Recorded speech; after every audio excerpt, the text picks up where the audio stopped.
Мамо, може ли да ми оставиш лампата светната? Страх ме е от тъмното още.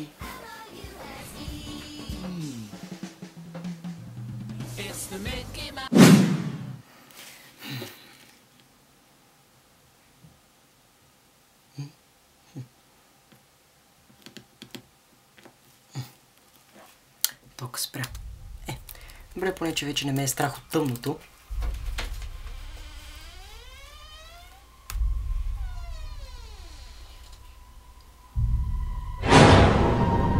Насрах са. Хората преминават през много етапи на страхът. Особено когато сме малки.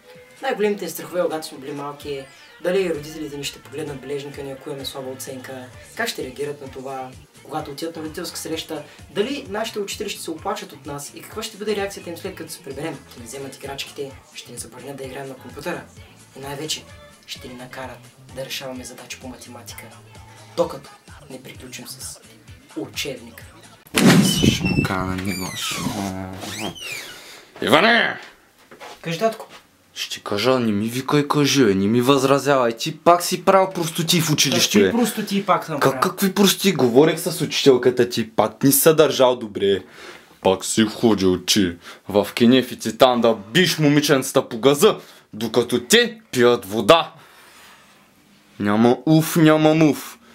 Пак не си се държал добре, излагаш цялата фамилия.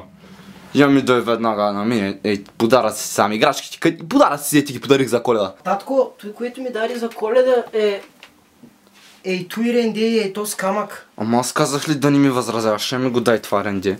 Ще го дам на мамицата ти да кълца там някакви работи, кашкавали. То камък, дай ми го то камък. То камък ти е под легото. Аз казах ли си на тебе да не ми възразяваш? Да. Казах ли ти, Иване? Да. Наказан си. Наказан си.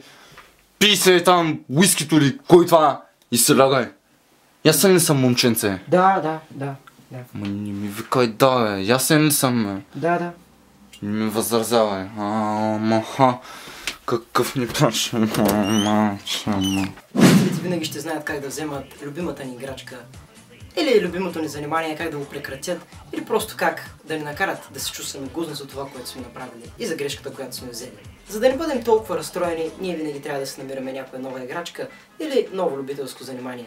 Същото е и в днешно време. Колкото по-големи ставаме, страховете ни стават все по-големи и притесненията ни от нещо, което можем да изгубим, стават все по-големи и по-големи.